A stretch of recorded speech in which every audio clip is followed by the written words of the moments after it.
If you don't know who we are, we're the mega powers of podcasting. If you don't know what this is the On the Money Sports Lounge here at Casa de Muniz. Not only that, but this is On the Money Podcast coming to you live and in living color for another edition of On the Money Sports Podcast, as only the two of us can do it. That's right. We are heading into week 11.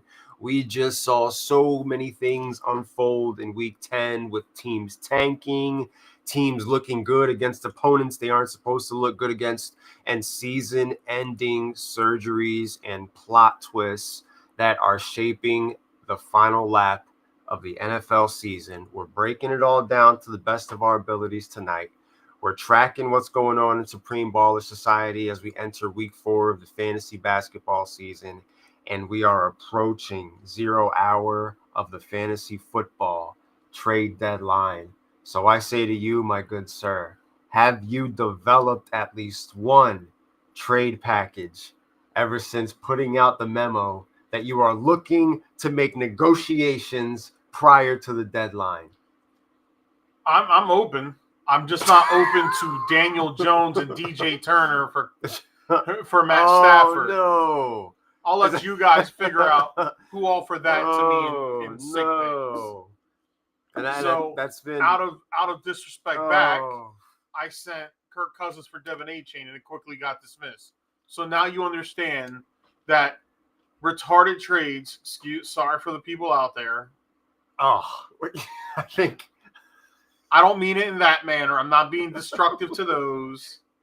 What I'm saying is when you send stupid trades, you're going to get stupid trade offers back. We just got canceled.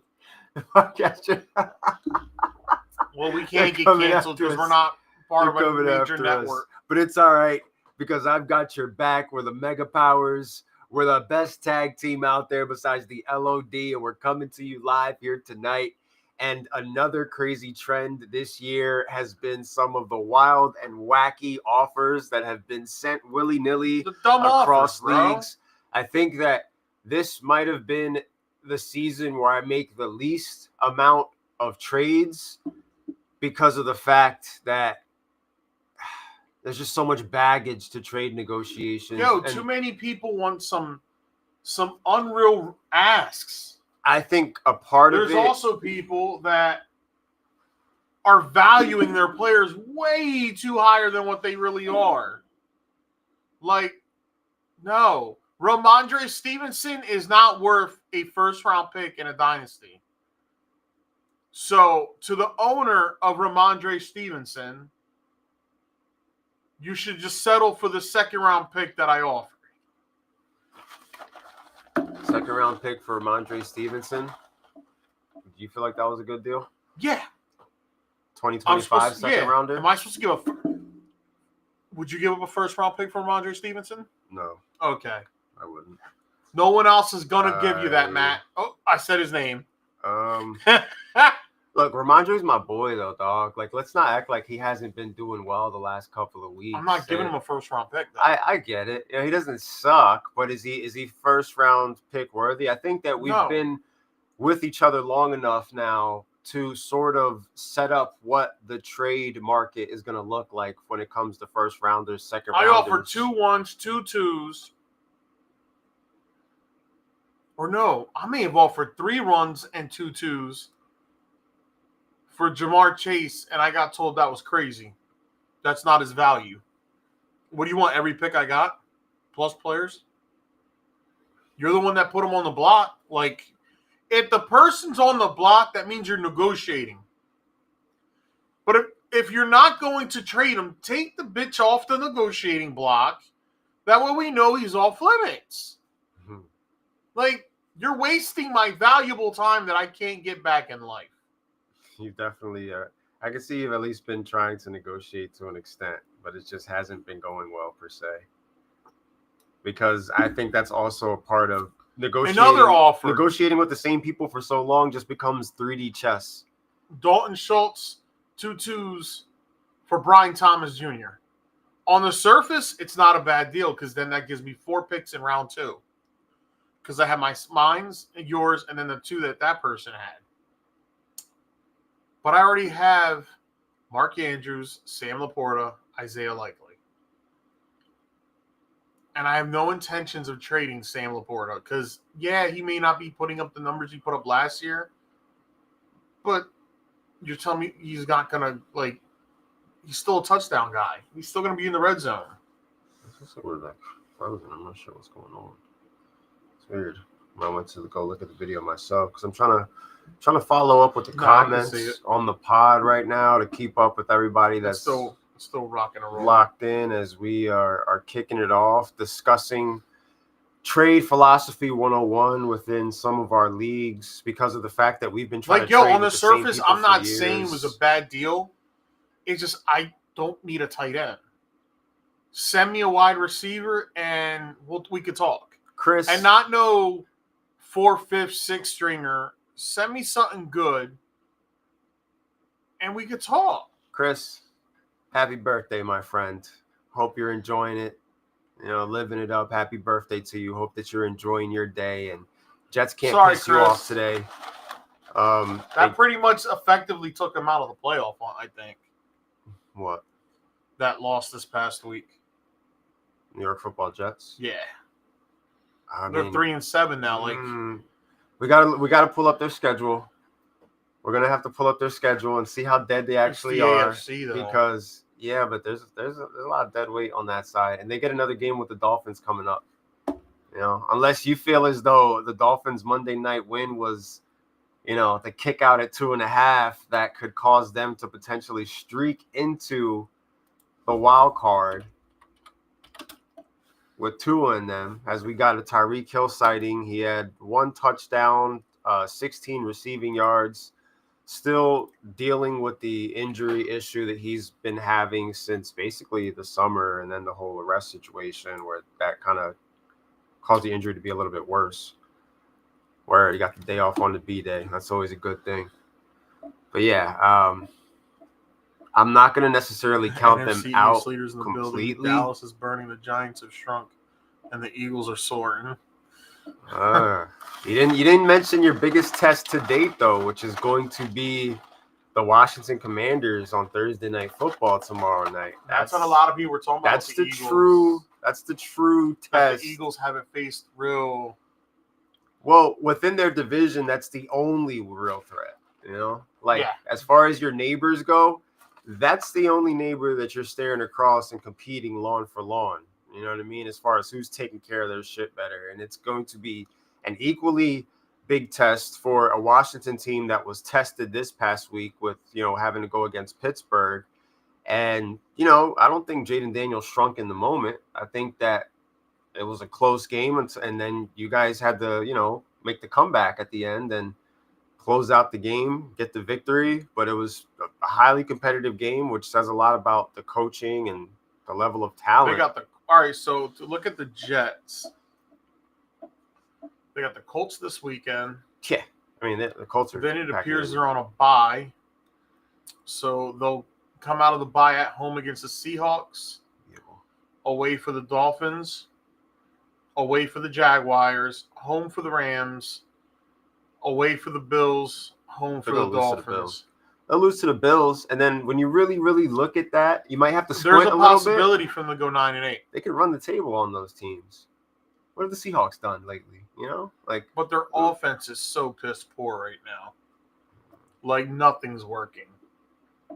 2 weeks ago, with Garrett Wilson getting the 2 touchdowns and Devontae Adams getting the touchdown, it felt like they finally kind of figured something out. And then, Cardinals defense went out there and. The Cardinals beat them up, man. I watched that game and I was like, who does this say more about right now? The Patriots broke their back. Yeah, that didn't help either. That Patriots loss is always going to haunt them. The Patriots broke the Bears' back. The Patriots baned. The Patriots destroyed the Bears so much they wanted to put Tyson Bagent in. Chicago took a hit. That's how massive that loss looked and felt like as we sat here together in the lounge and, you know, enjoyed the day of action. And that was one of the talking points was, look at what the Patriots are doing to the Bears, you know. Look at Sam Darnold. Keep throwing stupid picks. And look at what the Patriots are doing to the Chicago Bears right now. In a game Sam Darnold, guys. Oh, That guy from the first month of the season is long what the hell gone. happened to him? Against Jacksonville, they still win the game, but what an ugly win, which it didn't have to be That that should have way. been a blowout. It did not have to be that way. Are the Vikings starting to slip? Are starting to do their normal. Somebody put a wet second floor half. sign out because they're like, as some teams start streaking, other teams start leaking, and Minnesota after the 5-0 start, it's kind of they're getting herky jerky on us when they don't really need to be doing that. Hurting their positioning. Right now, still a great record. What, 7-2, 7-3? I could If pull I'm it not up. mistaken. Yes, this is the time of year where we start pulling out the schedules to see what gauntlet awaits some of these teams. We looked on it in August. We're doing our reprieves here for some of the things we got right and wrong. So The Vikings are respectable 7-2, but it doesn't look good. The 2 losses are more recent. That's what it is, and the way they've lost. The wins lately haven't looked good. Mm-hmm. I respect the Commanders. We shall see. I respect them too. This ain't, this ain't the Commanders that were getting caught up in all the scandals and the prostitution. There's adults in the room. The gates falling off of the side of the stadium and fans falling and Jalen Hurts trying to help the people back up after a game. Like, that was wild. This Commanders team has gone out there. They've implemented their plan. They've bested most of the teams they faced, and even in the losses, like, they show fight. They showed fight in the loss against the Bucks. They showed fight against the Ravens, and they showed fight against the Pittsburgh Steelers. So, Chicago, that's the guy you should have drafted. Kingsbury's the guy you should have hired. Like, the Commanders are what Chicago dreamed about their Bears being right now. Getting on that hot streak, having the lead in the division for, 2 months, basically. And, yeah, you face some good teams. You lost to some good teams. But at the end of the day, you wake up, you're still 7-3. Like, you're still in control of your own destiny, which is more than we can say for some of these NFC teams who are going to need some help. Commanders could beat the Vikings. They could take it to them. The Commanders could beat a lot of teams. That defense ain't bad. Brian Robinson's back at practice, so he's looking like he's going to be good to go tomorrow. Lattimore is still not ready to go.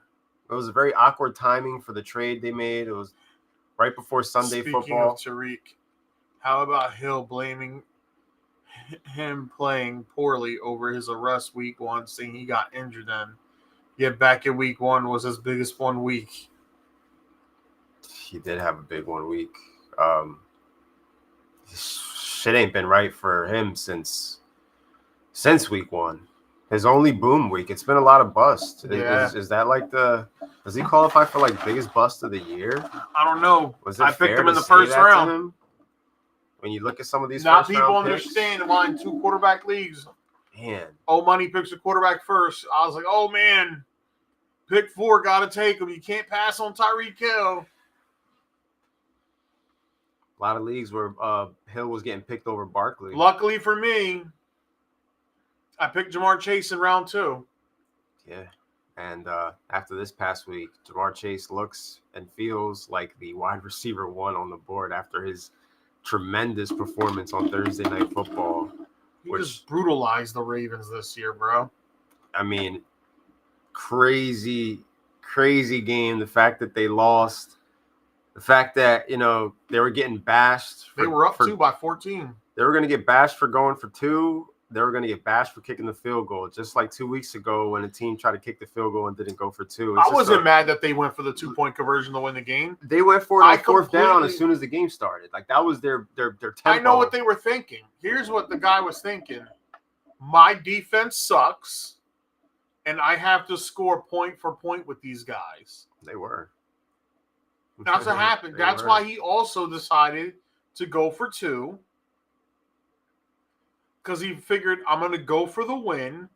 Because if not, there's 55 seconds left, which would then give Lamar enough time with the 2 timeouts to get down to let Justin Tucker do it. So do I want a slow def or do I want a fast def? He chose the fast def.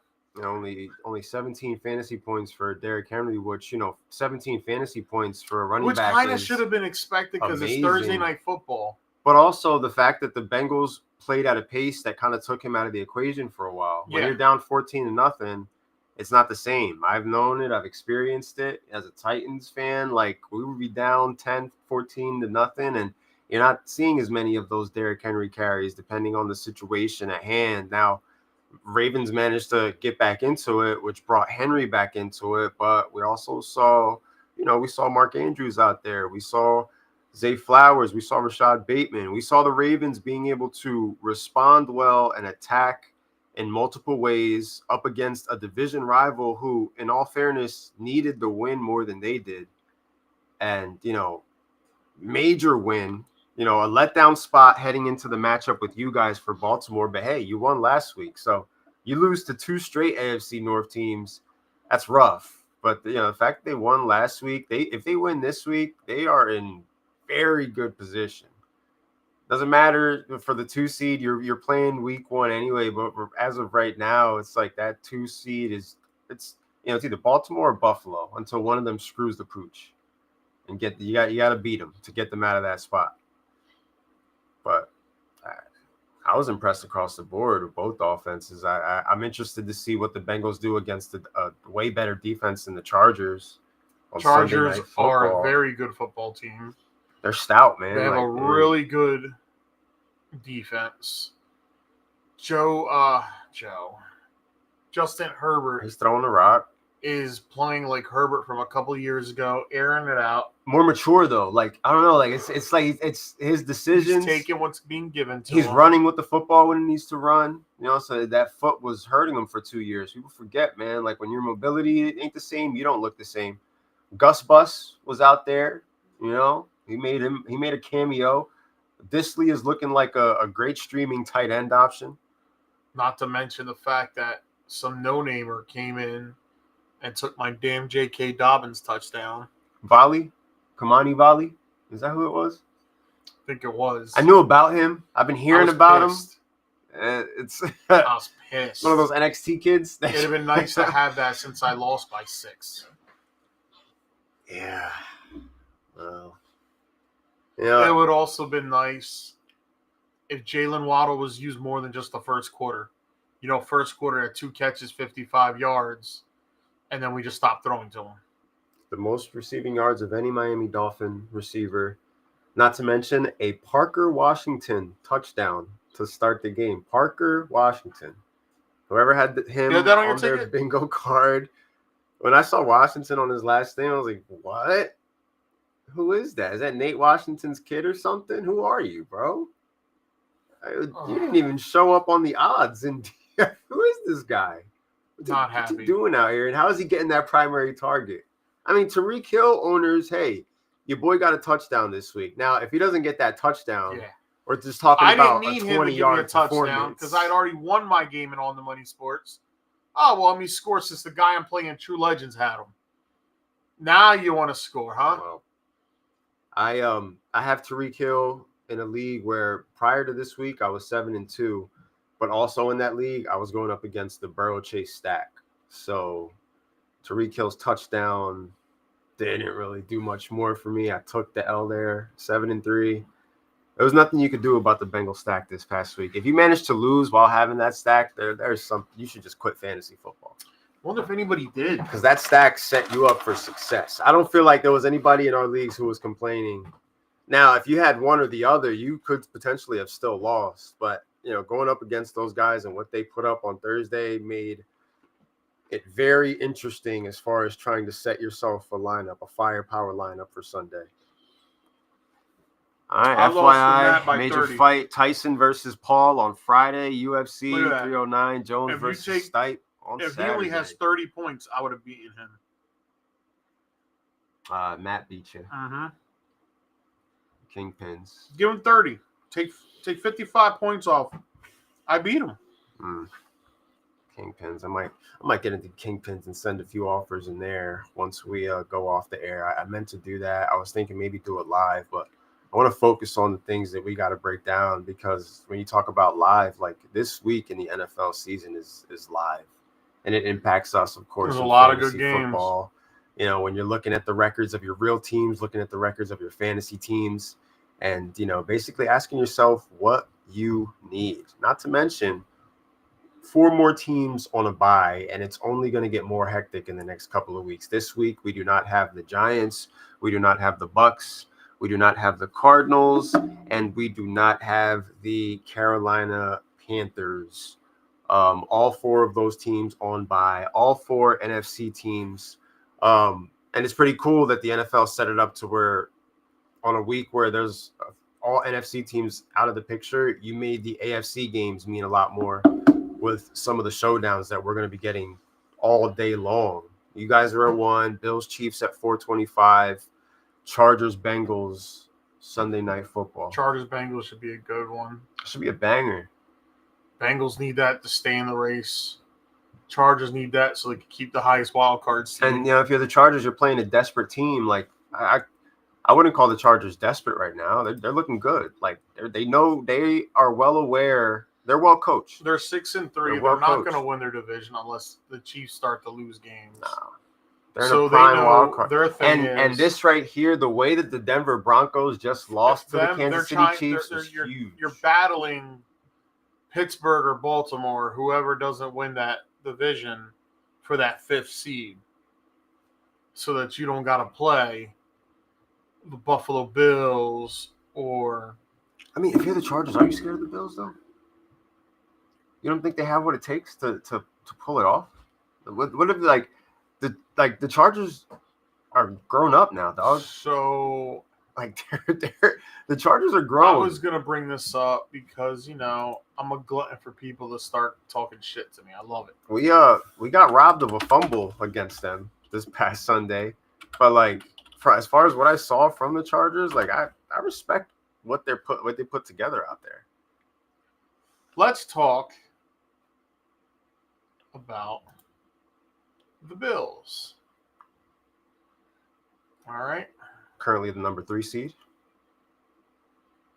Let's talk about the Bills. And let's talk about who they've beaten. They beat the Cardinals, who are now 6-4. But Cardinals whooping their ass. Hear me out. That game. Cardinals, before getting to 6-4, were 2-6. I mean 2-4. So they were under 500.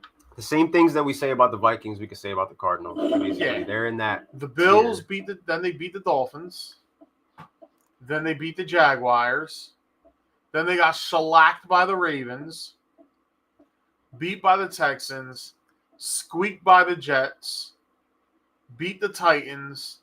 Beat up the Seahawks. Yeah, they were on a nice little roll. Squeaked by the Dolphins again. Because they got that game-winning field goal. What's coming up is then they beat up on the Colts. What's coming up is going to determine them. The next their four next right 4 games are against the Chiefs, 49ers, Rams, Lions. I like it. Let's see what they're made of. You got a cushion at the end of the year there. You got the Patriots and the Jets. I think they beat the Chiefs this weekend because, you know, when it's the regular season, they always beat up the Chiefs. It's when we get to January that they don't beat up the Chiefs. I don't know. I think that the Bills, Josh Allen equals fool's gold. Ooh. I mean, yeah, we're at that point in the year. We talked about it in August when we were breaking down the AFC East, the gauntlet that this football team was going to face with the contenders that they had to play all in a row.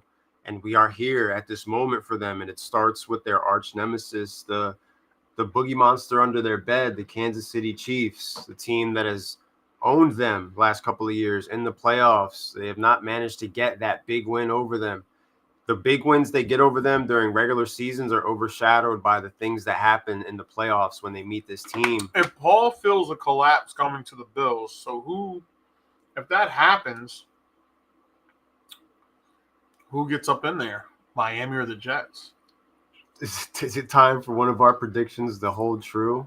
Is that why the Dolphins won on Monday Night Football? Because they're doing it for old money. That's a big win, bro.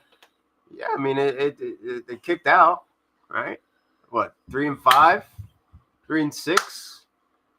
You know, 3-6, I believe it is. Like they put themselves in a position where they are not Miami dead. is 3-6, not technically dead. Jets are 3-7. New England is 3-7. Everybody's still alive in that division. It ain't looking pretty, but they are alive. So, for Buffalo, Miami's schedule is very doable in the second half.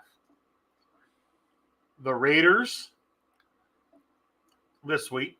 The Patriots at home the following week. Thursday nighter against the Packers. You just don't know what the hell you're getting with the Packers. I know they got a winning record, but there's times more where wins and losses. More wins and losses. I would take the Packers. Jets. That's going to be huge for them. The Texans, maybe they lose that game, and the two hardest teams remaining on the schedule are the Texans and the 49ers. They should beat the Browns, and they should be able to beat the Jets. I mean, Texans been losing games. Like they're hoping Nico's going to be able to come back. So say 1, 2, 3, 4, 5. On what they're 8, that gives them 8 wins. All they would have to do is I think this year you're going to get a 9-8 team at the 7th seed. Yeah, we talked about that for the AFC last year. side, you needed a 10-7 record. I think this year you need it. I think 10-7 guarantees you a playoff spot, but I think 9-8 will get you in. Do you, like Paul, believe that the Bills are going to collapse? Like, do you think that the Dolphins are actually going to rise up and maximize on a potential Buffalo The words collapse? of Megatron from Transformers 1. Rise up, Decepticons! Dalton Kincaid might not play this week. Keon Coleman's already been ruled out. Should be a good day for James Cook as far as the looks he's going to be getting. Are we going to see Josh Allen out there trying to do too much and potentially get a few turnovers against the Kansas City defense that is still winning the Chiefs football games? Chiefs almost lost, bro. Chiefs almost lost that game to Denver, and we'd be having a different discussion about the playoff picture with Denver and LA right now. Yeah. That's the difference Denver between 6-4 and 5-5. Yeah. And the Chargers are now 6-3. Like, the Texans won't lose this week. They are not going to lose this week. Who do they play this week? The Cooper Rush. Oh, the Cowboys? Oh, yeah, they got it. It's Monday Night Football. They got it in the bag. Yeah. No worries. Not this week. But Texans are not going out there and beating the good teams. Could you imagine Dallas beats the Texans? Oh, if they do that, they're frauds. They're absolute frauds. All the Texans have done is beat the Colts. Stroud does not look good this year. No. I'm not saying he looks bad. He definitely does not. It looks like he took a step back from what he was last year. A lot of quarterbacks are not going to look good when your primary option is off the field. And also, sophomore slump, film. There's a lot of contributing factors to what's going on with CJ Stroud. And, the Houston Texans are number 1 in a very weak division. And they're also lame ducks when it comes to playing the other divisional leaders across the league. And when you finish in first, you get a first-place schedule. And not every team is made up for Not it. every team responds well to the first-place schedule. And they barely beat the Bears. They lost to the Jets, a game that, I couldn't believe that one, the fact that they lost to them.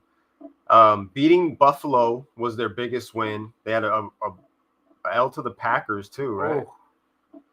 So they still got to play Tennessee twice. Jacksonville, Miami, Kansas City. So they end the season with Kansas City, Baltimore, and then us. So you got Kansas City, Baltimore back-to-back, and then we could potentially play spoiler for them when it comes to seeding and avoiding a matchup in the wild card round and ultimately setting up a quick first-round exit for Houston. Because they're not playing good football, and that's not going to translate to good playoff football. Offensively challenged, and I don't want to hear crap. A lot of people are missing their star players. Flash in the pan when it comes to Stroud. I mean, shit. It could be. You couldn't prevent what you didn't see coming when it came to CJ Stroud last year, and that creates a lot of confidence in a quarterback when he's executing the plays that he's been practicing all week long. And let's face it, he was making it look easy out there, and now all of a sudden, it's not so easy. The game has slowed down. And we are seeing moments where, Joe Mixon has been the best offensive piece, the most consistent offensive piece of this football team. And even with that, if it ain't Joe Mixon, the wide receivers aren't healthy. And not for nothing, Tank Dell has been nothing to write home about. There's nothing special about Tank Dell when he's getting all the attention. He can't. he thrives in a system where it's It was two other nice to guys. see John Mechie get involved. Yeah. I just think he's been dealt the bad hand with the whole Hodgkin's lymphoma when he came out of college. He missed that whole rookie year. Bounced back, came back last year, didn't do much, and then you figure by now he'd be in. But then he was buried on the depth chart.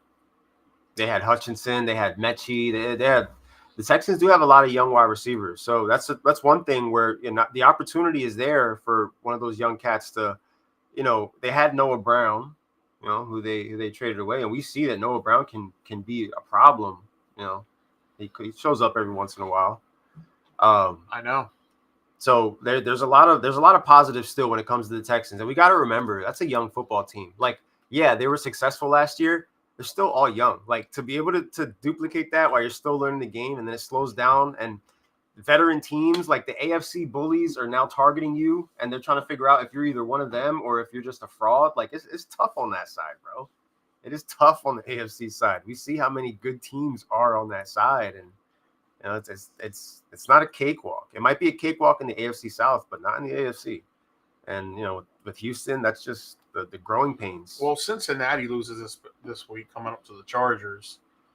That'll drop them to 4-7 and 2-5 in the conference. They literally have to win.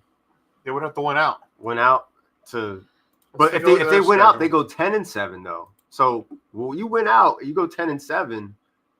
That's not bad. Well, let's see what they got. If 9-8 can still get you in on the AFC Chargers side. this week, and in 2 weeks, Pittsburgh. They have Pittsburgh. Oh, look at some of the defenses. Then they got Dallas. Denver, then they got Pittsburgh, Tennessee. back-to-back. Cleveland, Denver, Pittsburgh. Denver, Pittsburgh back-to-back might do them in. Because Denver's going to need that win as much as the Bengals are going to need that win. When you look at what happened. They got 3 wins right there, I think. 1, 2, 3. Dallas, Tennessee, and Cleveland. Yeah. Sorry, dog. Hey, I see what we're doing. I know what we're trying to do. That gives them the 7-7. 7-6. If they win there, though, it's 8-6. All you got to do is,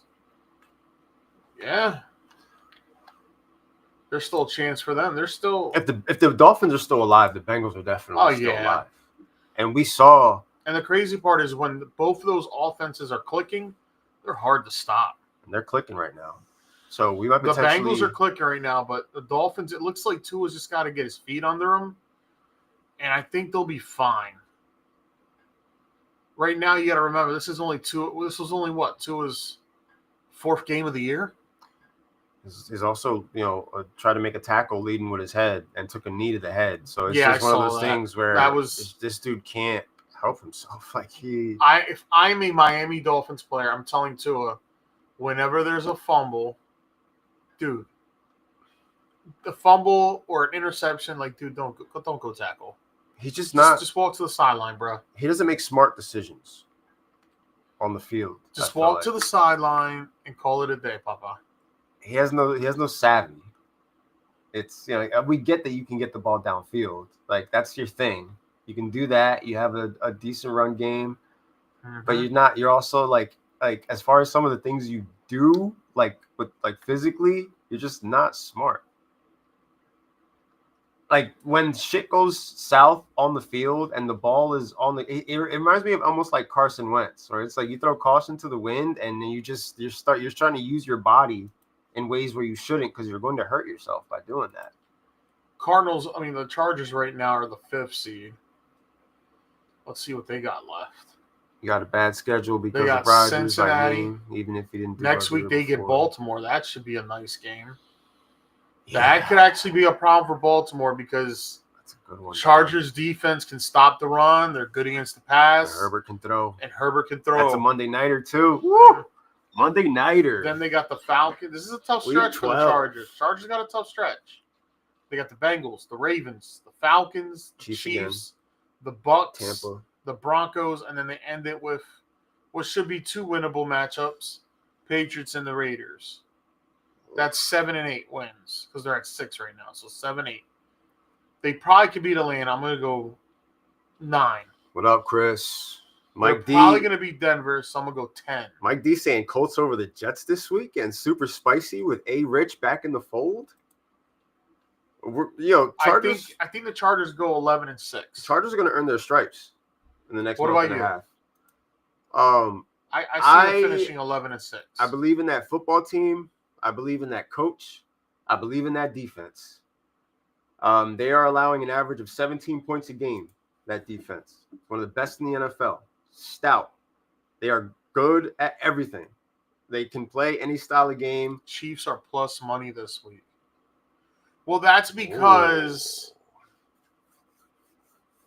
Nice early prop. Before it changes, that line's going to move. That's because the Bills beat them in the regular season. I don't think it's going to stay like that, plus money. I think it's good to take the Chiefs money line right now because by Saturday, Sunday, they're probably both going to be minus. Maybe before that. I'm going Chiefs plus money after the podcast.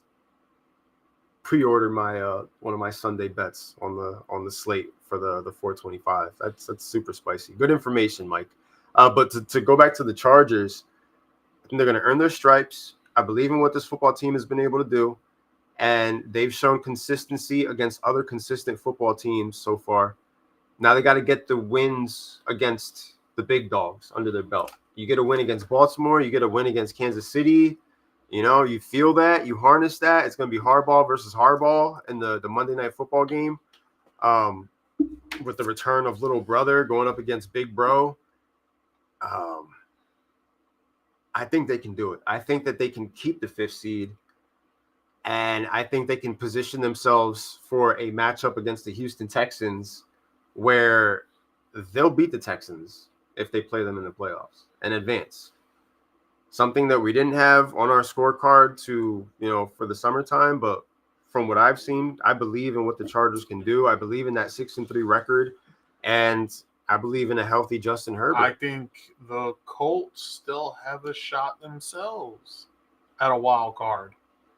The Jets this week, the Lions next week, which the Lions should take care of that.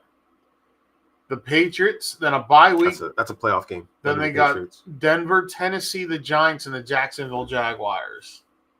Good way to end the year. I hope we stick it to them when we get our second shot. But I look at that matchup right there, Sunday, December 1st, New England versus Indy. Whoever loses that game is out. Like, you're done. Well, New England's already done. They're just 3-7 though. They're done. There's 2 other teams that are 3-7 like them. I'm going to show you why they're done as a 3-7. They're not done, but I'm going to show you why. They're probably they're going to lose this week, right? The Rams, Rams should Dolphins, be pissed off.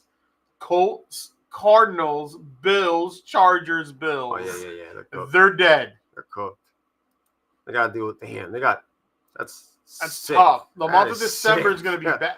Tell your brother don't watch any games. He was hyped that they kicked the Bears' ass this past week, man. He was texting me while I was sitting there watching Sunday Night Football at home when I got back from your place. That's a tough way to end the season, though. 2 out of the last 3 weeks against the Buffalo Bills, when the Bills have just been routing them, just taking out their frustrations from the 90s on the Patriots every time they see them. And here's the updated draft order for this year after this past weekend.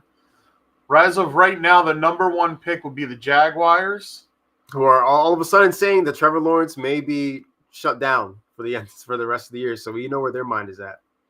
The number 2 pick would be the New York Football Giants, who have already discussed that Daniel Jones may never play another down again for New York. They are exploring all options. Number 3 would be the Browns, which they will finally have their draft pick. This wouldn't be a Texans pick. This time? This would actually be a Browns pick. Look at that. Number 4 would be the Titans. Number 5 would be the Raiders. 6 would be the Patriots.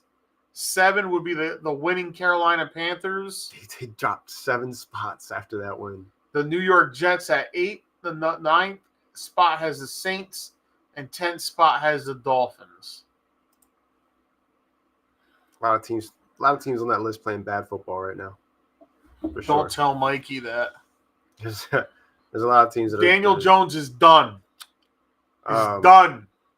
And at this moment, if I'm the Giants, I'm not trying to win a single game for the rest of the year because I either want to finish 1 or 2. Because most importantly, Jacksonville is not drafting a quarterback if they land at number 1 overall because they just signed Trevor Lawrence to a $250+ million deal this past offseason. The Giants aren't making So me feel maybe like Daniel what Jones would is going to be happen the for starter. what would happen for them, the Jaguars, is they would probably trade out and probably get a haul for it. So then the person that trades up is the person trading up for Cam Ward, or is the person trading up for Shador Sanders? I think it's going to be Shador because everybody's going to, if it's a losing team, they're going to think, let me draft Shador, and then maybe if I need to fire my coach, I'm going to hire Dion. We don't pay a quarterback $40 million to hand off to a $12 million running back. Crazy quote. You guys seem to forget I've been saying Danny was done with the Giants since before the season started. Well, now he's done. Now he's probably not coming back week 12. They're making me feel he's like done he's not now. going to It's start. over. It's Adam Schefter came out the other day and said he doesn't see Daniel Jones ever taking another snap at quarterback for the New York Giants. Drew Lock starting on week 12 when they come back. I don't know. If they really tanking, it's going to be Tommy DeVito. Tanking full effect, not just for them, but for a couple of teams. We see Mac Jones out there for Jacksonville. A-Rich is coming back over Flacco, which Colts fans are going crazy about that. They want Steichen out of there.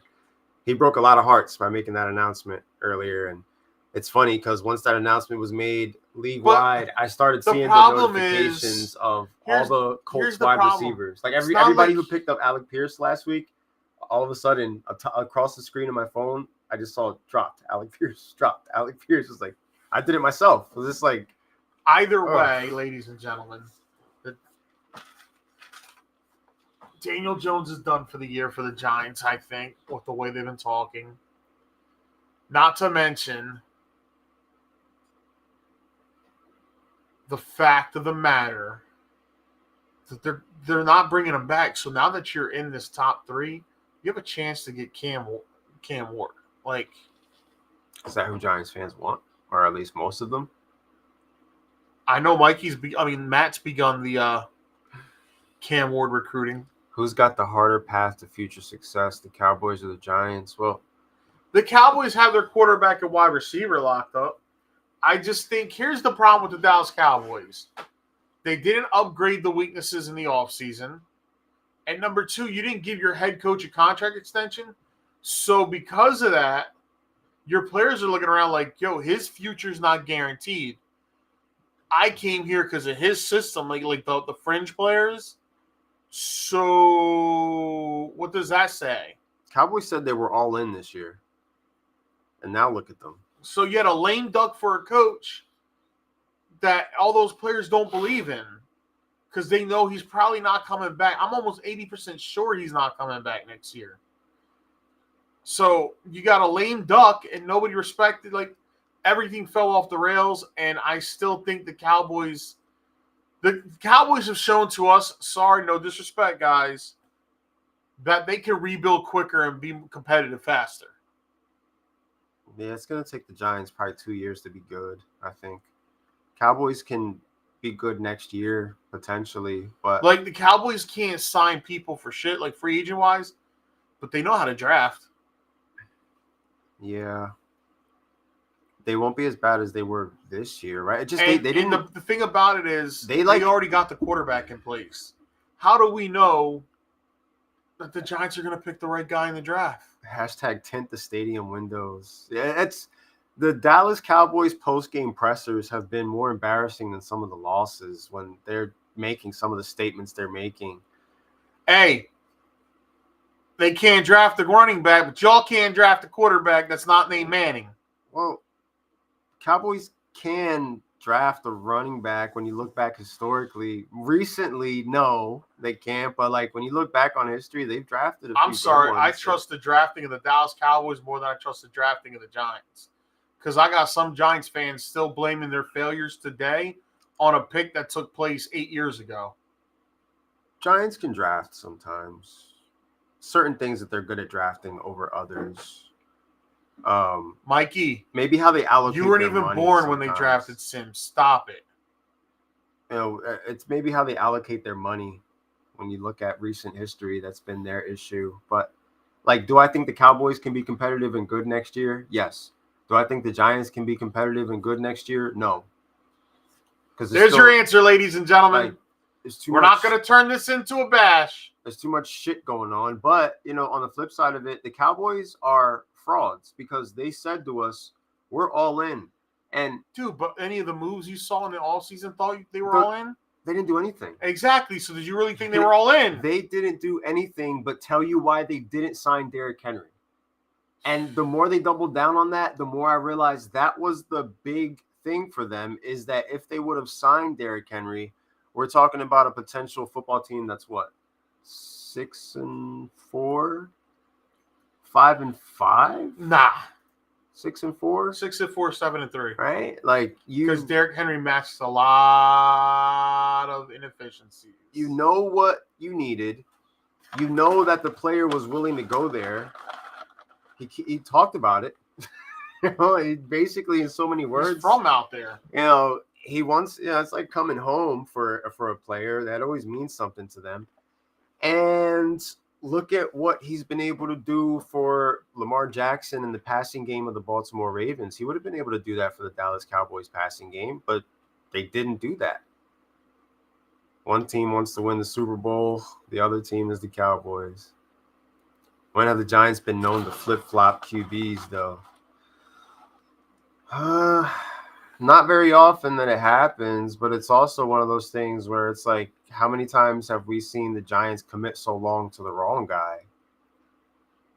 Like Eli Manning had rough years, but he also has 2 Super Bowls, and it doesn't matter what he did wrong because of the fact that he got 6 years with Daniel Jones, bro. Henry would have put them at 7-3. He's like cover up, hides all the blemishes. Yeah, I mean, in the way he's running the football, bro, you could have look at how like when you control the clock. Baltimore's pass defense is terrible. Defense isn't on the field. Baltimore's pass defense is terrible. The Cowboys' defense could still have been terrible, mid at best, and it wouldn't have mattered because Derrick Henry is going to help you get down the field. He's going to help CeeDee Lamb get in the end zone. He's going to help Dak Prescott get the ball down the field. He needs to stop talking and just admit, like, you know what? I should have signed him. Why didn't you guys do anything? What were you doing the whole offseason? Zeke. Like, what were you really doing? Jerry Jones left his press box seat this past Sunday because they were getting beat so bad. And the Eagle fans took over their stadium. It was green everywhere. Pictures, Instagram videos, Eagles chants, taking over Jerry World. It was his worst nightmare come to reality. That was the Eagles' first win in Dallas since 2017. Derrick Henry lives in Dallas. Yeah, he does. He's got the closest ride to the stadium. That's what I thought was nuts. Like, the doubling down on why you didn't sign Henry just makes me feel like you should have just done it, because it's clear that not having him, where's Dalvin Cook? What's he doing? What's he been up to? Where's Rico Dowdle? Where are all those guys? You got nothing. I don't know. They knew they sucked, so they didn't even make a trade. Should they roll with Trey Lance? Would that matter? I would to get the top 5 pick.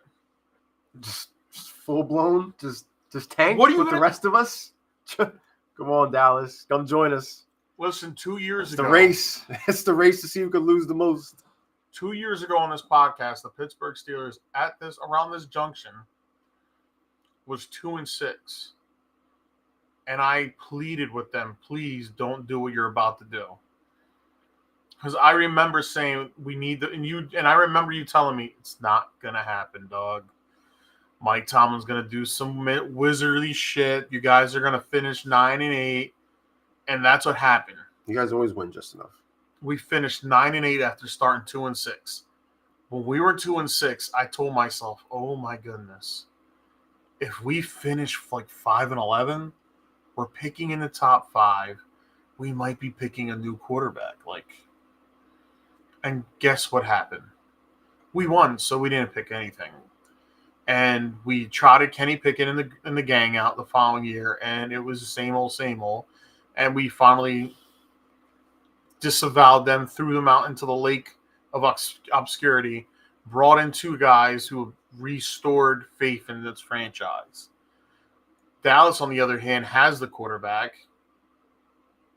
All they need to do is draft like linemen, get more linemen, build the trenches. Mm-hmm. Take a year to build the trenches, and I mean, they're still going to need a running back though. You could get that in the second or third round. There's a couple running backs come out in this Do draft. they go after the kid from Boise, the one I like? He's good. Do they go after him and do like a because they're going to have their get back. Pittsburgh got Desmond.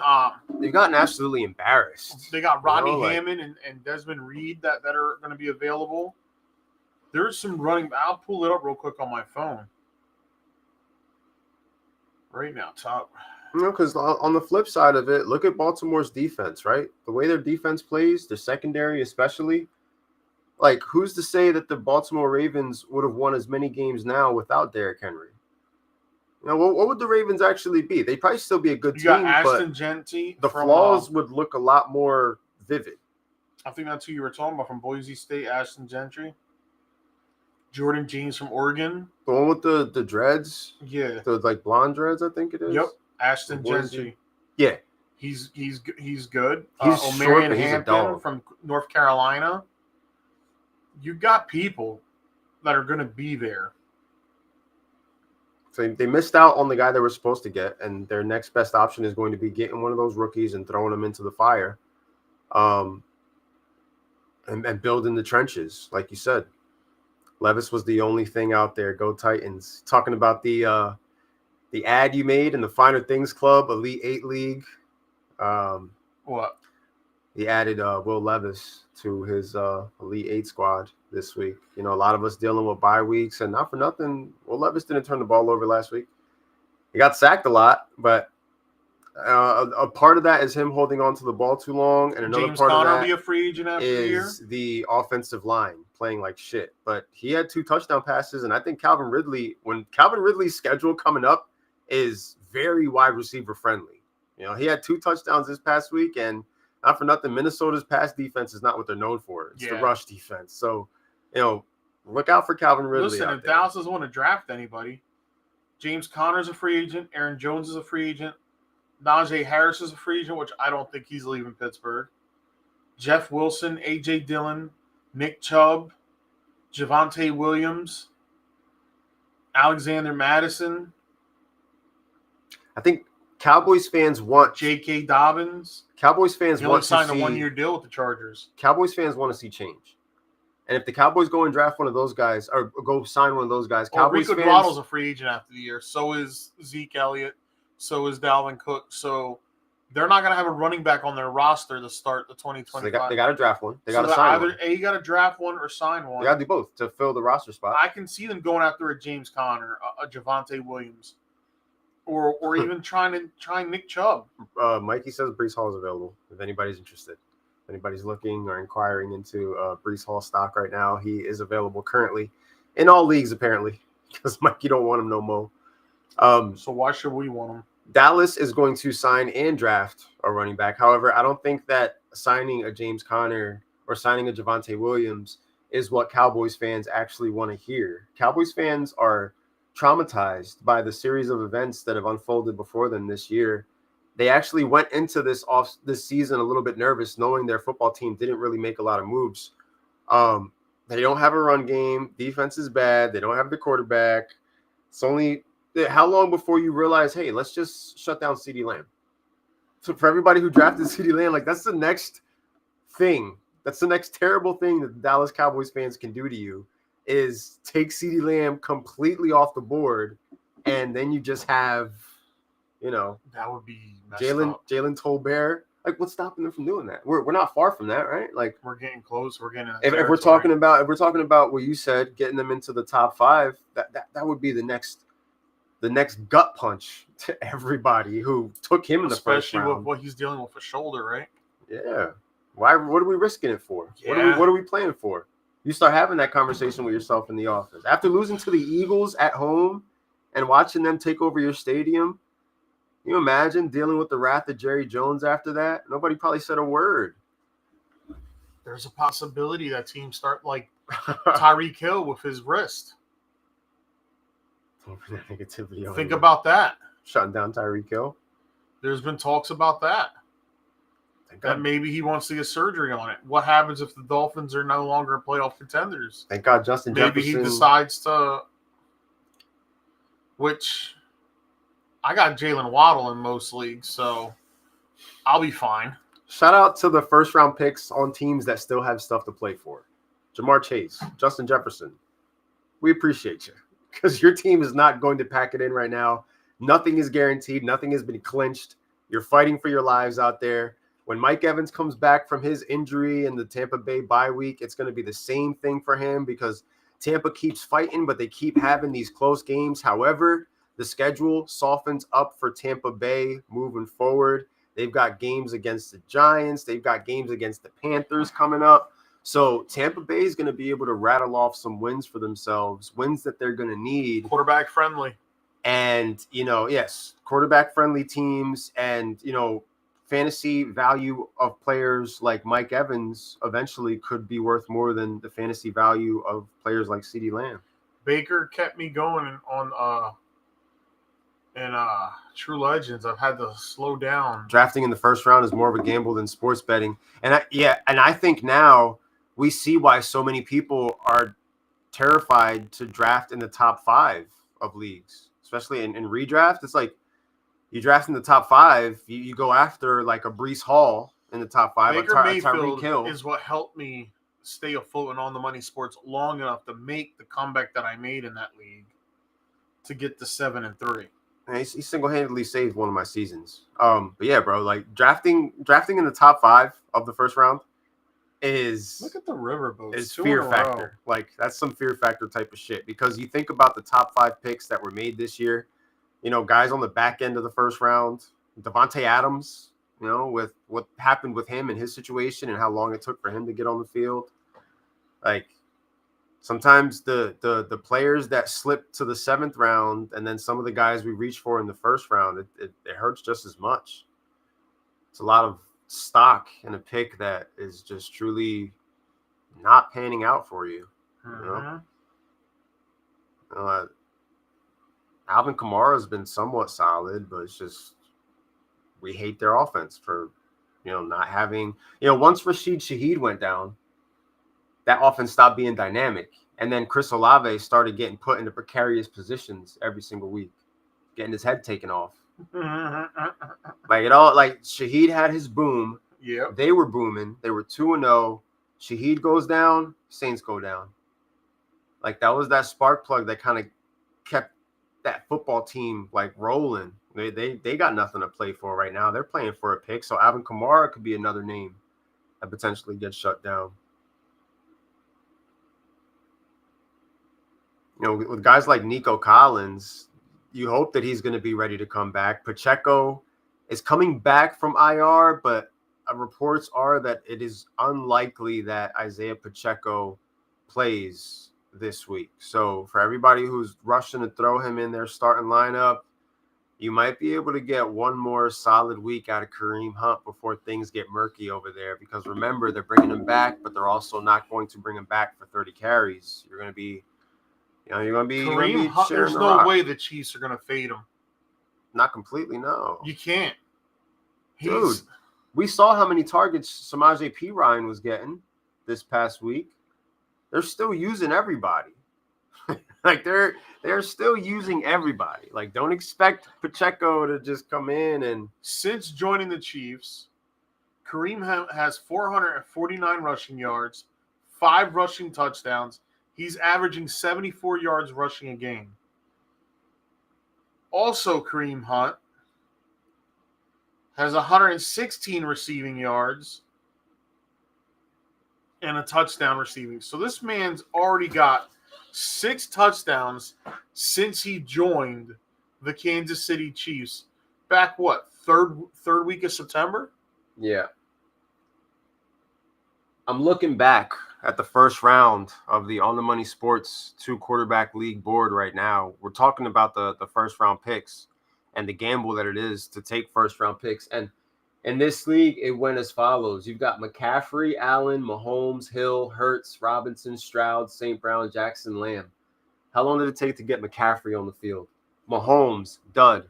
Tyreek Hill has not been the same Tyreek Hill. Jalen Hurts has been decent. Bijan Robinson has been solid, but Yep. it's like, has he been first round solid, or could I have gotten that in the second round with Kyron Williams?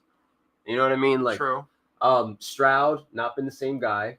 Amon-Ra St. Brown is St. Brown. Lamar Jackson at the back end of the first round is a steal, and look what he's doing for Gabe, because Lamar Jackson's been putting up great numbers. And then you finish it off with CeeDee Lamb, another, based on everything that's happening around him, like he hasn't been bringing that first round value. Yeah, but once Pacheco starts running like a wild pit bull, Hunt's gonna once Pacheco gets his legs under him and starts running violently again, like, I'm not saying it's not his backfield, like, it is his backfield. However, we're gonna see Samaje Perine get inserted into the fold. Like, Andy Reid is gonna use multiple people, and it's gonna piss you off. It's gonna frustrate you. Like, I'm not saying Pacheco's not gonna get 25 carries eventually, but when it comes to the goal line, don't be shocked. I think they're going to ride whoever's the hot hand. It's Andy Reid. We've seen it before. We know what he does. How many times were Staley, up, Buckholter. Westbrook. Especially with an offense like Kansas City that they're not a pass happy offense anymore. I don't know if anybody realized it. They are control the clock, defense, run the ball. For Henry Oscar. Hall and Nico for Derrick Henry. In Elite Eight? Wait. Oh, you have Henry in Elite Eight? Yeah. So Breece Hall, Nico Collins for Derrick Henry right now. You're not feeling it? Not your tempo? It's not his tempo. At least he sent something. Now you gotta send the counter now. Now you know more or less the parameters of what he's thinking. The question is, do you want Breece Hall or Nico Collins at this point? What do I want Breece Hall for? Where did he go? Breece Hall went in the second round of this board behind and us. George Pickens as my receivers, and A.J. Brown in the Elite Eight. And my running backs right now are Derrick Henry, Kenneth Walker, Najee Harris, DeAndre Swift, J.K. Dobbins. So why would I do that? I don't know. To make the rich richer? No. Called you rich. Well, you know what, Mikey? You better get ready, because this week it's you versus me, 1 seed versus 2 seed. I hope ain't gonna be no cockamamie deals getting done. TJ Watt puts a 40-pointer on him. 40 burger from TJ Watt, who I have not moved from the IDP spot the entire season. He's just there and he does his job, and I don't have to worry about him. I want to see something real quick with that. Matter of fact, I lost my guy. I said, wow. I was like, wow, Oscar. This guy's very complimentary. I'm flattered. He's been cruising. Mikey's been cruising. I've been on his tails in a lot of these leagues. Where's Watt? Slipping in some of them, but still right there. Trying to claim the 1 seed in a couple spots this week. All right, so Watt's giving you 22, 20, 16. He only had 2 against the Colts. That was a weird one. 32 in Dallas, 20 against the Raiders, only 6 in the Jets, 36 in the Giants, only 5 this past week. Dude's averaging almost 20-something points a game for you. I'll take it, yeah. I ain't worried about it. Told you I was going to draft him. Told you a month and a half before. I was like, yeah, I'm going to draft him, and there's nothing you can do about it. And he is the 1 seed right now in East Coast, which is right now, isn't it like a 3 or 4-way tie between 6 and 4, and then the us who are 5 and 5? It's like 2 4-way ties right now. Where? In East Coast. It's freaking crazy. I'm looking at Nick Bosa for Aiden. 5, 27, 6, 24, it's the time where you start 7, pulling 11, out the 16. playoff picture, not just in real life, but for fantasy. Because right now, look at this shit: 6 and 4, 6 and 4, 6 and 4, 6 and 4, 5 and 5, 5 and 5. Wow, those teams at the bottom still got a chance. They are still even alive. at 3 and 7. 3 and 7 is everybody's still alive. Dude, it's like very competitive. Elite 8. There's only 4 playoff teams. You know, I was wrong. It's only 14 weeks. It's not 15. Yeah. I went and looked. I remember what you said. So that means Championship Sunday's actually week 16. The divisional weekend for most. Finer Things Club is going to be having a Super Bowl week 16 because of the format of the playoffs, of it being a 14 playoff. Next year, I'll fix that. I mean, I'll rock with it. It That makes way it next different. year, I wanted an extra week of like. It's like championship week. I like it though. It's like we have our own championship week for that league. Yeah. So in a way, I kind of like it. It just makes it even more prestigious. Aiden on the cusp, out on the outside looking in, and he's going up against Surge, who is currently the 4 seed. So that's a big matchup between the two. Direct team in front of him. And I'm going up against Matt, who's also the 3rd seed. Yeah, but if I can make him lose, he'll be 6-5. I'll get the 5-6. It was a tough loss to Aiden this past week. Brutal. Wow, all of us were cheering for him. I was like, yeah, stick it to your dad. You're Luke Skywalker. I saw that. Dicks. Get him, Aiden. Because Aiden had you got Jamar chased in Elite 8. Yep. You were on the receiving end of the brutality that went down on Thursday Night Football, which was glorious for fantasy purposes. Yeah, that's right, Aiden. Beat your dad's ass. You remember that time he punished you? I'll just act like, I didn't see that. Oh, was that the guy trying to sell Breece Hall? Yeah. He's in the 1 seed rooting for you to lose. Yeah. Why? What do I possess? I know I was just doing it to be a shit disturber, but why? Why? Oh, is it because of the previous week? Because you beat him? You beat us back-to-back weeks, right? That is true. You beat the stick-up kids, and you beat the Beer Money OGs and All the Money Sports back-to-back weeks. The Money Club is I've been whooping strong all your right asses now. And All the Money. Beating contenders. The Money Club is whooping ass right now. The Money Club is strong. The Money Club is looking strong in On the Money Sports. I'm going up against Alex in that league this week. Waiting on Mike Evans to get back to me there. You're just hoping these next couple of weeks are about hoping that you get to the finish line healthy so that you can have the most potent playoff roster imaginable for week 15. Oh, sick picks. I don't like this. Because we saw last year in week 15, shit could end super fast. Faster than a speeding bullet with some of these teams that we've preserved and procured and tinkered with just to get this far. You want to be ready for the playoffs as seasoned vets. I got to beat Javi. I'm sorry, Javi. It's a big match right there. I went from like 9. The 5th seed all the way down to the 8th seed, bro. All the matchups are big. I'm playing Ant this week.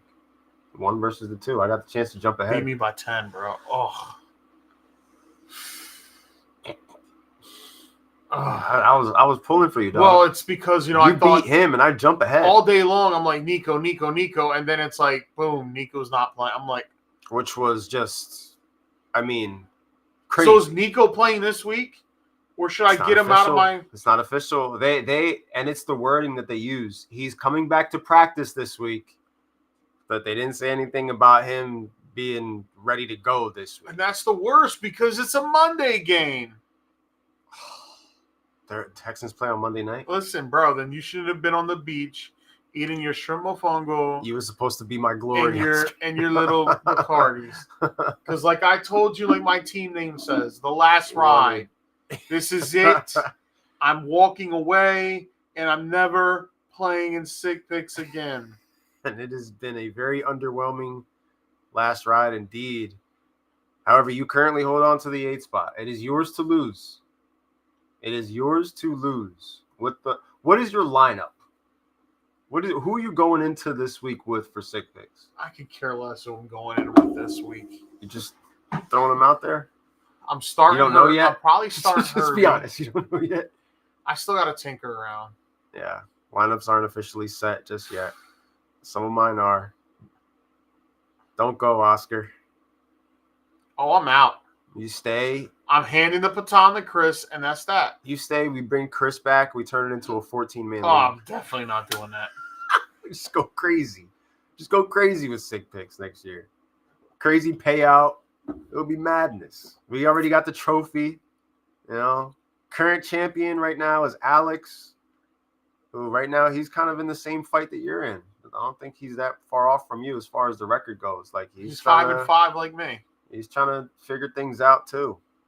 It's all coming to a head these next couple of weeks. Like teams are about to get eliminated, dog. Like for real this time. There's no if we just win next week, like nah. There's no more weeks, bro. We're running out of weeks. We've got 4 left. We got Be 4 real left. reckless, Mike. If I said I'm quitting Dynasty after the year, you'd be in shambles. Oh, don't. We need to just play out the contract, guys. I know there's no real contract, but just play out the terms at least, and then we can discuss what we're gonna do moving forward. 14-man league. That'll be sick. Yeah, go for it. I'm That'll just be not a sick. big part of it. We keep it 2 flex, and everybody will still get their quarterback. You can roster an extra quarterback, and you have your 2 flexes. More money in the pot. You can keep it at an 8-team playoffs. You don't have to add playoff teams. That's not even funny. Oh, about the dynasty joke? 8 is more than enough, and I think that it would raise the competitive level in a 14-man league to keep it at 8 playoff spots and just make the race even crazier. You can do 3 divisions, or you can do 7 and 7. Like, I mean, possibilities are endless, bro. Possibilities are endless, but what is going to end is some team seasons in the next couple of weeks. It's over. You don't have your shit together right now. If you're not at the very least like sitting at 4 and 6 in fantasy, ready to run the tables, ready to make that move, you're in trouble after this week. There's no coming back. There's no coming back from having a 3 and 7 record and losing again this week. It just don't work that way, unless you're playing in a really bad league where there's availability. Like, you need this. You need everybody. And we haven't even gotten to the worst bye weeks of the season yet. Those are still coming. The next couple of weeks, when you're out there with no Josh Allen and no Jaden Daniels, you tell me what you're going to do when you need it. Like, I hope I'm in a playoff crunch. And I am in the leagues where I have Jaden and Josh. I'm good. I'm very happy that right now I'm not sitting at 3 and 7 where those bye weeks haven't even happened yet. It's going to be tough this week with no Kyler Murray for sure, but that's really this is my bye apocalypse, is just not having him, not having Baker Mayfield. Like the other guys, I'll figure it out. I have a chance to get all my teams into the playoffs this year. I need to rattle off a couple of wins in Dynasty, but there's still a shot that I get them all. Everybody else is at least 5 and 5 or better. So, been trying to just manage and maintain as we enter this last lap of the fantasy football season, knowing everything I know now, trying to dodge all the landmines that have been around me all season long, and Joe Flacco, then Anthony Richardson, then Joe Flacco, and getting all the Gardner Minshew's and Bryce Young's out of the way, and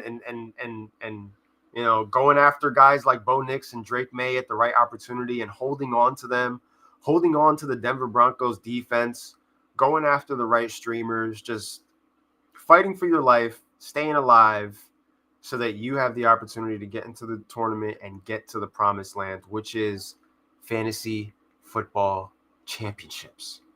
I know my real team ain't going to get a championship, so it's up to me. It's up to me to go out there and get the championships and bring the glory home where it belongs. I want more trophies next to my Champions Dynasty trophy in the man cave this offseason. I want everybody to come down and see the accomplishments and the work. How we talk about Nick's team in Dynasty and how it's winning? Do you know his team also leads the league in scoring? Really? Yep. Interesting. Well, he should try to send better offers. If he wants Kyle Pitts, then send me a little bit more than a third rounder and Dalton Schultz, because that's not going to get the deal done. Nope. I'm willing to get a deal done. However, you need to be willing to work with me. I'm one of the easiest to negotiate with. It's just the problem is people are scared to send me things because I hit accept fast. While you're still thinking about what you sent me, I accepted it already. Meanwhile, in the 2025 I already draft, pushed accept. This guy's got 2 1s, a 2, a 3, and 2 4s. Yeah, he's in a good position. Me and him monopolize most of the draft picks for 2025 because I've got 3 and he's got 2. So half of the first round is me and Nick. And I think Alexi has 2. If I'm not mistaken, Alexi has 2 firsts. I can check right now. Where's so we're kind of the ink pen. We're kind of dictating what goes down. Alexi does have 2 1s, a 2, a 4, and that's it for this year. Then he has 2 ones for next year, and a 4th, and then in 2027, this bitch already got 2027 picks. A 1st, a 2nd, 2 thirds, and 2 fourths. Yeah, somebody. He traded with somebody for 2027. It might have been That Matthew. cat was trying to trade me. It might have been Matthew. Where's he at? Quentin Johnson and a 2nd round pick. He was send me a 2nd round pick for Quentin Johnson. Bro, like, you just picked him up off waivers. No. Yeah. I don't even have to scroll up to see that he was your waiver ad. And now you are trying to get a pick for the guy that you just picked up. He did the same with me with Westbrook Akine, where he picked him up and then he tried to get a 2026 4th out of me for him. And I simply texted back. I was like, dog, I could have just picked him up off waivers myself. Yo, I would have gotten it. Fleeced. He did get fleeced. He fleeced himself in that trade. Yeah. Absolutely. And that's what's been going on. Everybody is so worried to get fleeced this year that they either get fleeced or no deal happens because you just run out of patience trying to get a deal done. Half the trade block is Alex waiver ads. He's a wild boy this year, man. He's definitely a wild boy. We'll see, man. Like I'm excited for Dynasty for sure because this was our first year of doing the Kingpin, so we're gonna enter into year 2 and we're gonna see like the builds and the looks. Who's gonna walk away with the championship? Oh, this was one of my offers to Matt for Jamar Chase, Ramondre Stevenson, and a 2nd round pick in 3 years from now. I offer him Pittman, Javonte Williams, 2 first rounders, and 2 second rounders. Pittman, Javonte, 2 first, 2 seconds. For who? For Jamar Chase and Stevenson. Interesting. And I was told that it's too low. The value's not there. I smiled at my phone and went like this. I put the bomb on it. So he didn't even have a chance to like decline it because I put the bomb. What I love is I love the offseason and the fact that we won't have redraft leagues, but we'll still have Dynasty. When Mikey opens up Dynasty in the offseason and we're getting ready for the rookie draft and we're, trading picks and players, reshaping our rosters, like what it's going to look like after 1 year under our belt, knowing what we know and seeing like, what we've learned and the growth of some of the younger players that we've got rostered. Mm-hmm. And hopefully nobody else getting fleeced the way that Terrell just got fleeced this past week because that was crazy. All that's going to do is feed the fleecers more ammunition to try to fleece more people. Just shit like that.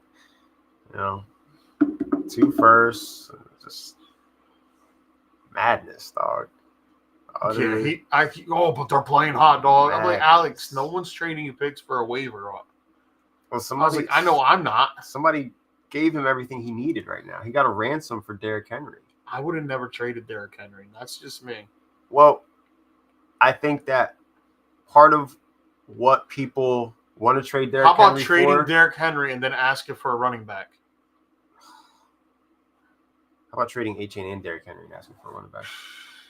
The problem with Derrick Henry is people are expecting the downhill slide, right? Like they're expecting that he can't keep these numbers up. There's no way at 30 years old he's going to be able to keep these numbers up. I don't think he's going to do next year what he's doing right now, but I still think he's going to get like 1,100 yards and like 6 touchdowns. And I think that was Alex's way of being able to try to sell him as high as he can. But if you're getting 1,100 yards and 6-7 touchdowns, I still think he's worthy of keeping. Not even that. If you still need a running back, he's worthy of keeping. Just break it down to even more simpler terms. If you are looking for a running back, you shouldn't be selling running backs. I agree with you. If you're going to spend your entire season hunting for running backs, just keep the running backs you have. I agree. Like that's all you can really do there. So we've gotten this far into the season. I keep mentioning it because it's a big theme on the podcast, because this podcast was supposed to be the reprieve episode where we rebook certain things to go down a certain way based on how things have played out 11 weeks into the year. Some of the things that we've gotten terribly wrong, some of the things that we can't wait to remind you that we got right.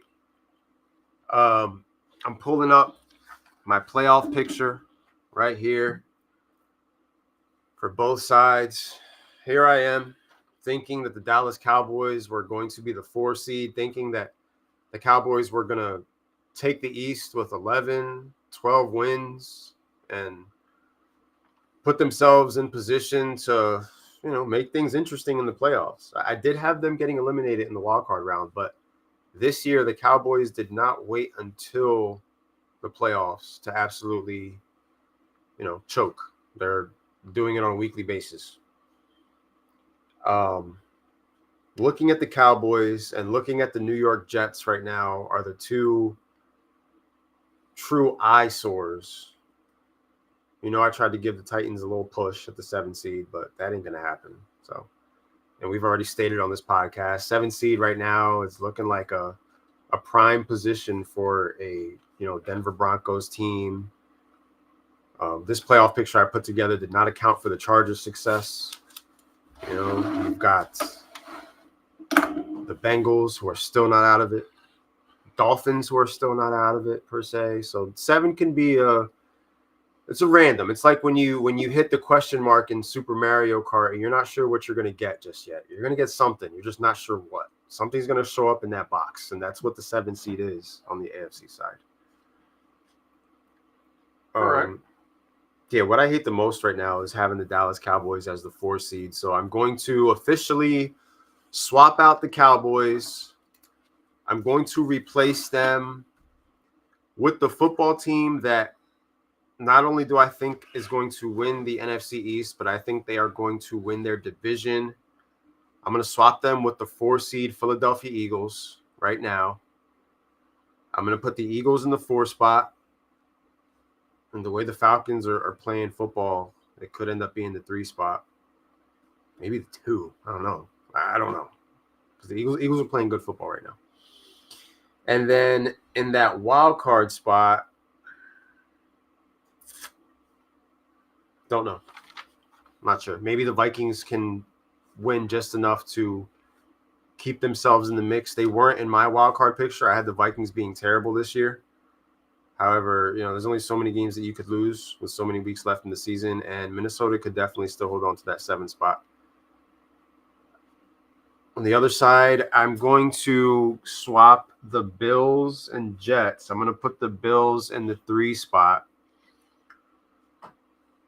I'm going to leave the Jets in the playoff picture for now because there's just too much going on in the AFC.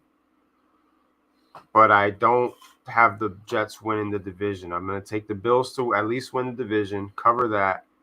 I'm going to leave the Jets in the playoffs, and then 7 seed,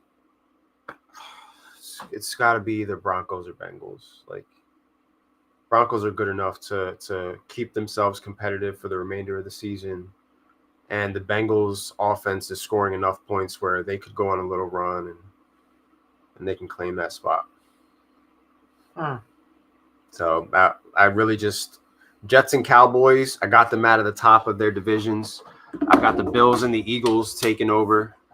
Cowboys have been completely removed from the picture, whereas I'm going to keep the Jets in there. The teams they have to play is an interesting mix. They could win some games. It starts this week against the Indianapolis Colts. But I think Gang Green can potentially still get themselves into the playoffs. The Ravens and Steelers, I've got in there. I'm going to keep in there. Houston, I'm going to keep in there. Chiefs at number 1. No need to move that. No need to mess with the Lions, 49ers, Falcons. My Rams are making a kick. My NFC pick to go to the Super Bowl. Hopefully they can get the silly out of their system from whatever the hell that was on Monday, and yeah, it was bad.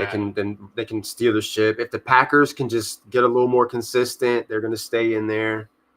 And then that's really it. You know, my biggest errors were the Jets and Cowboys. Just putting them way too high up the totem pole. We all know my Super Bowl prediction was Dolphins-Lions. Half ain't that bad. That's not looking too good for the blue half is looking great. My seeding was the Ravens, the Dolphins, Chiefs, Texans, Steelers, Chargers, Bills.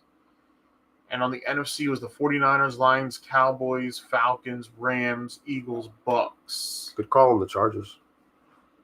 Real good call on the Chargers. On the NFC side of things, I think the Lions are going to end up being the 1 seed now. I think the Niners are probably going to be a 3rd seed. I think the Eagles are going to win that division most likely, and they'll be the 2nd seed. 4th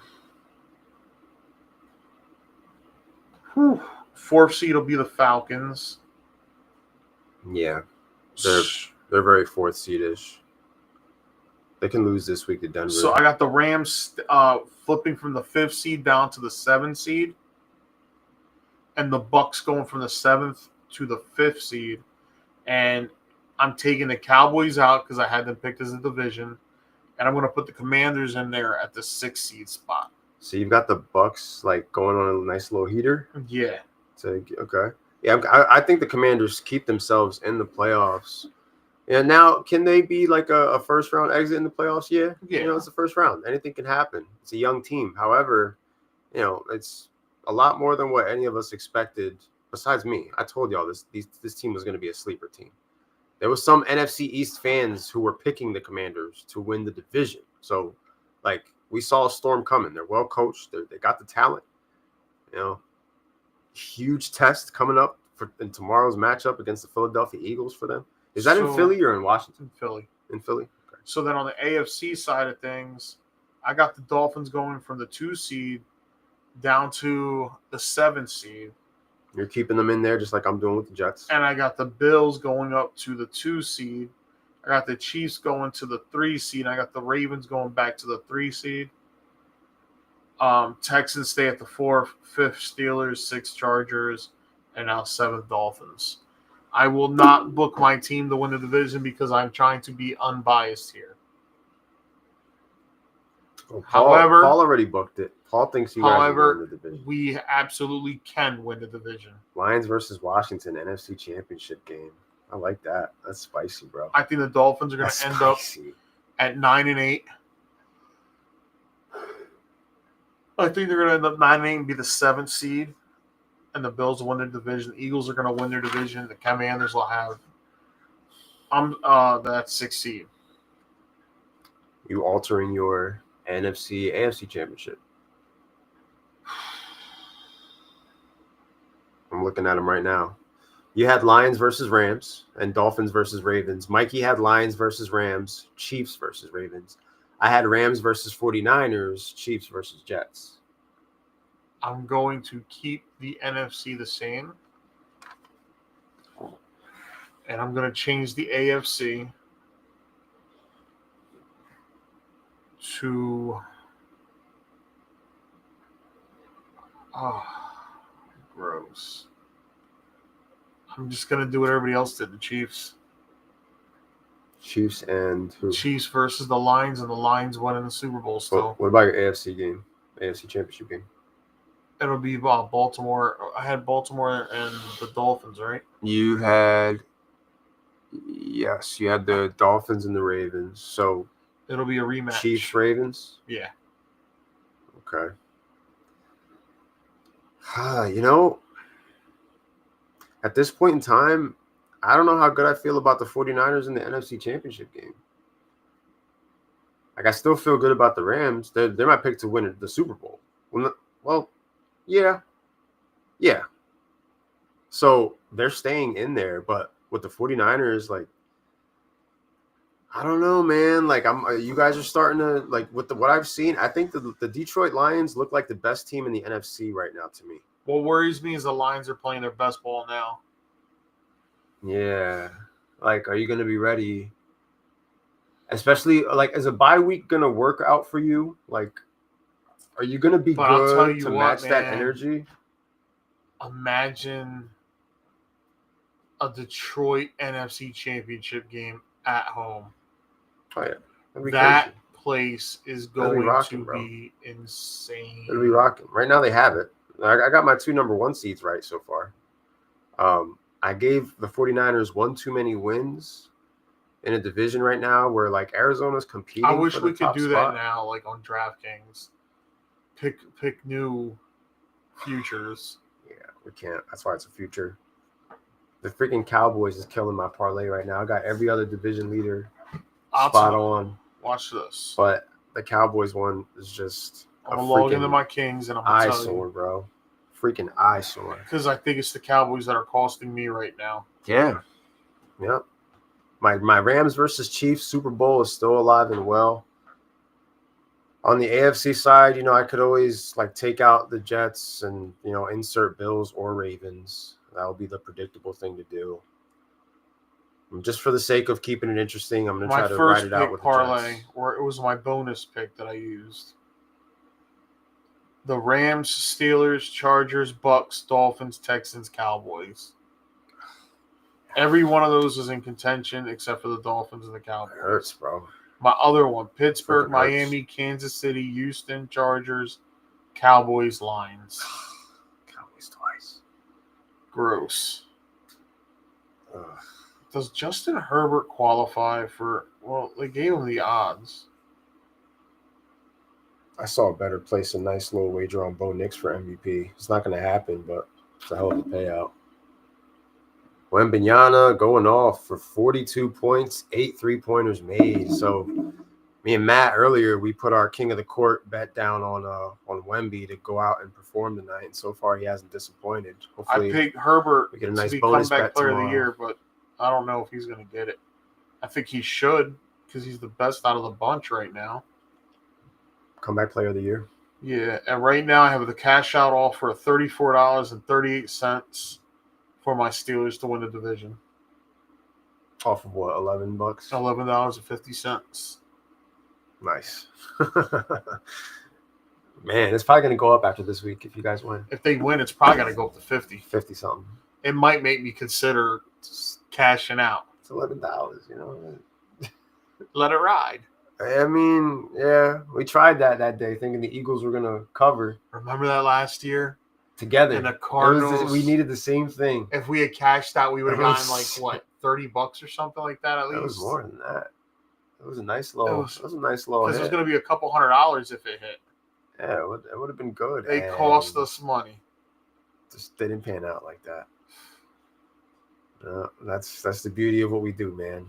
Whether it's fantasy, it's sports betting, just kicking back and just watching a drive of a football team. Like it's all, a lot of it just dumb luck. And there's some teams at this point in time that are going to need a lot of dumb luck in order to stay alive and get through some of their gauntlets. Speaking of gauntlets, On the Money Picks has been just a tough stretch, tough road for me. Mikey has 50 games. We got to go back and find that week where we said we're not counting those picks. Okay. And find out what week he made those picks so we could pick his, like... We got to do... He's fix his just record. pick 10. He has to pick 10. No, we have 45. To... Remember, we skipped a week, but he must have kept going and none of us paid attention. So I got to go back in the thing. The week that we didn't do the podcast. Yep. And then I'll go back to the text messages that week. Yeah, the week and we'll that we eliminate didn't do the those podcast. 5. But right now, he's still ahead of me regardless. I'm 23-22 after going 2-3 this past week. Another terrible showing On the Money Picks. After a couple 4-1s, it's back to mediocrity for me. Record of 23-22, so I'm still above 500. But here are my On the Money Picks. I'm going to give you my On the Money Picks, and I'm going to give you my start of the week for week 11. A 2-legger here. The first pick for my On the Money Picks. I'm starting with Thursday Night Football, and I'm picking the Philadelphia Eagles to beat the Washington Commanders at home in Philly. They're playing some good ball right now. So I'm taking the Eagles over the Commanders. Hopefully another good matchup for fantasy football to start off strong on a Thursday. My number 2 pick, I am taking Bo Nix and the Denver Broncos over the Atlanta Falcons. I am taking the Broncos over the Falcons at my number 2 pick.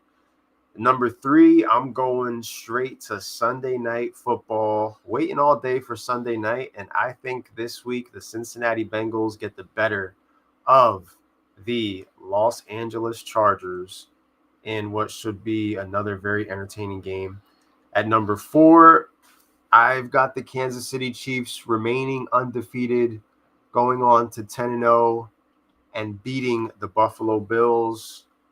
And number 5, I am taking, returning from the bye week, none other than Jameis Winston and the Cleveland Browns to defeat the New Orleans Saints. Real quick recap: Eagles, Broncos, Bengals, Chiefs, Browns, and my start of the week is none other than A.J. Brown himself. I already bet him for a touchdown tomorrow. Don't be shocked if he scores 2. I think that game is tailor-made for A.J. Brown to go off. I went 1-4 last week. I need more of those in my life. My record is now 27-18. I got this week the Rams beating the Patriots, Jets beating the Colts, Dolphins beating the Raiders, 49ers beating the Seahawks, and Chargers beating the Bengals. Again, I picked the Rams, Jets, Dolphins, 49ers, Chargers. Rams, Jets, Dolphins, 49ers, and Chargers to all get W's. Some teams getting back right. Some teams desperately need these victories. Mike D, Week 11 on the money picks. Washington, Ravens, Packers, Chiefs, Texans. And Mikey is currently 32-18 on the year with that extra week where he picked, but we ended up canceling the show. So Mike D's taking the Commanders on Thursday Night Football. He's taking the Ravens, the Packers, the Chiefs, and the Texans. And once we sign off, if the Chiefs are still at plus money, I am taking the 150 straight up. I'm telling you, that shit is not going to be the same on Sunday. It's going to change. Because the fact that, like, once they rule out Dalton Kincaid, too, I feel like once they officially rule him out, I expect that line to change. So that's the good thing about jumping on some of these props early. Once they come out on Tuesdays and Wednesdays, it's nice to just look and see. And I've already got a couple of touchdown parlays in mind. So there you have it. Week 10, Week 11. Trade talks, reprieves, removing what we got wrong, moving forward with what we have. Giants over the bye week is Chris's pick. You can't lose to the bye week, buddy. And then we're going to be entering the bye week with a lot of rumor and innuendo as far as what the future holds for the rest of the season for the New York Giants and who the quarterback is going to be. By this time next week, for next week's podcast, the Giants will have probably announced what the deal is going to be as far as who they're going to be starting for their Week 12 matchup. We'll be talking about returning teams. We'll be talking about some of the teams that are on bye. If you're smart right now and you're setting yourself up for a playoff run, you're putting in waivers not just for this week, but for the next couple of weeks, looking at the matchups that are going to be going down. In other news, the Sixers lost again. That's not news. Sixers just lost to the Cavs team on a night where Joel Embiid and Paul George were both sitting. So I guess Embiid needed another day off after all the days off leading up to his debut. It's getting gross out there. It's getting gross out there in Philly. And I don't think it gets any better. Next week, we're going to cover everything that went down in Week 11, plus so much more. Talk a little bit of basketball and any more news and updates that we have. Any more quarterbacks that are going to be sitting the bench. Any more coaches that could potentially be on the hot seat. And league-winning first-round picks that we made back in August that could potentially be getting shut down for the remainder of the season. Because guess what? This time of year, you need fantasy players on Halloween teams that still have something to play for. But it's still spooky season. Yeah. You need teams. you need players on teams that still have something to play for. So use that as your guidelines and parameters for any trades that you can potentially make heading into the deadline. Don't give me anybody whose team is washed and dead that they can't do nothing. They can't do nothing with these guys. You got to go after the Mike Evans of the world. And just this teams that are competing, teams that have the never say Hopefully die he's attitude. back next week. Yeah, he's scheduled to come back. Because I love picking him at anytime touchdowns. I need him. Yeah, he's the best for that. He's the best for anytime touchdowns. And the offense needs him. Baker needs him. Like, he makes Baker more dangerous. Yep. Baker right now is doing everything he can with Kate Otten. But, you want to have your full assortment of weapons for the home stretch, because this is it, man. This is it. Like Apollo said, there is no tomorrow. What is wrong with you? Like Rocky just didn't understand. There is no tomorrow, bro. There's right now, the moment, and what you do with it. Just need to get on a streak in some leagues. Stay tuned, man. We're gonna have to start 4 games left dropping. in your fan. 4 games. There's only 4 weeks left in regular season for fantasy. Start sit thread is gonna be on Sunday morning in the forum. Get the conversation going. You already know that we're gonna be doing that. Everybody out there, stay safe. Thank you for tuning in to another episode of On the Money Podcast. Don't forget Friday, Netflix, Tyson, Jake Paul. Then right. Saturday, Jones, Styopic. Action-packed weekend. Action-packed. So we got Thursday Night Football, fight on Friday, fight on Saturday, football Sunday, football Monday. The next Saturday is an AEW wrestling pay-per-view, and the following week is Survivor Series. Tuesday, so there's something to watch sports-wise every weekend from here on out. Basketball on Tuesday, basketball every day, pretty much from here on out, which is a beautiful thing up until the All-Star break, which sucks. But yeah, something to watch every single day, man. So you guys be safe, take it easy, be easy on each other, and I'll see you guys on the Money Sports Forum. Send me offers. Be safe.